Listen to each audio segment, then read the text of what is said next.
ভাঙড়বাসী, খবরে দেখছি তোমরা নাকি বিজেপির হাতে খুব মার খাচ্ছ। বলি তোমাদের নেতা কোথায় গেল, তোমাদের ভাইজান কোথায় গেল, তোমাদের বাঁচাচ্ছে না?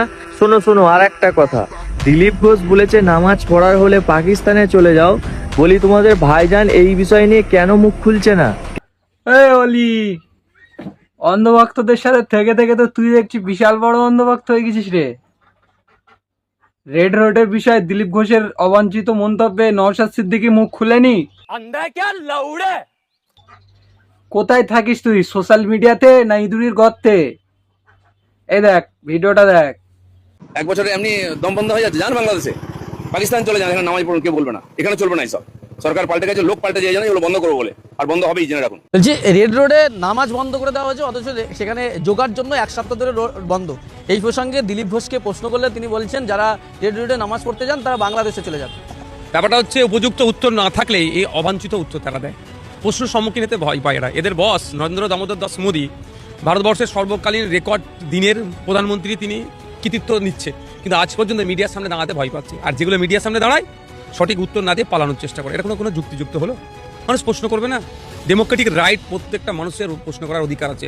আর সেই প্রশ্নটা আপনার পাড়ার পঞ্চায়েতের প্রধান থেকে শুরু করে রাষ্ট্রপতি পর্যন্ত প্রশ্ন করার রাইট প্রত্যেকটা মানুষের আছে, তবে স্বাধীনতা বজায় রেখে। এদের কাছে উত্তর নাই, সেজন্য পালাবার চেষ্টা করছে। আর কে বলছে?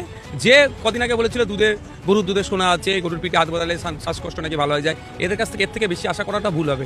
কম চাট, বুঝলি? তোর চাটা একটু বেশি হয়ে যাচ্ছে, আর দিন দিন তোর ভাই ভিডিওতে ভিউজ কম এসে যাচ্ছে। কেন জানিস? ভাইজানের নাম নিস নে তাই। নওশাদ সিদ্দিকী ভাইজানের, আব্বাস সিদ্দিকী ভাইজানের নাম নিবি, তোর ভিডিওর ভিউ এমনিতে চলে আসবে, বুঝলি? আর ভাঁড়ের মানুষ মার খায় না বিজেপির হাতে। ভক্ত মানে অন্ধভক্ত, অন্ধভক্ত বলে তুই কি অন্ধভক্ত হয়ে গেছিস তুই?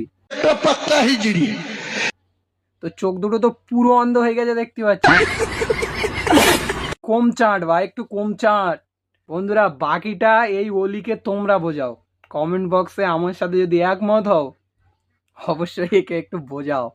ভাই এ পুরোপুরি গোবর খাতি খাতি না, এ আগে ঠিক ছিল, এ মালটা এখন করে এদের সাথে থেকে থেকে অন্ধভক্তদের সাথে গোবর খেয়ে খেয়ে এর এই অবস্থা হয়ে গেছে।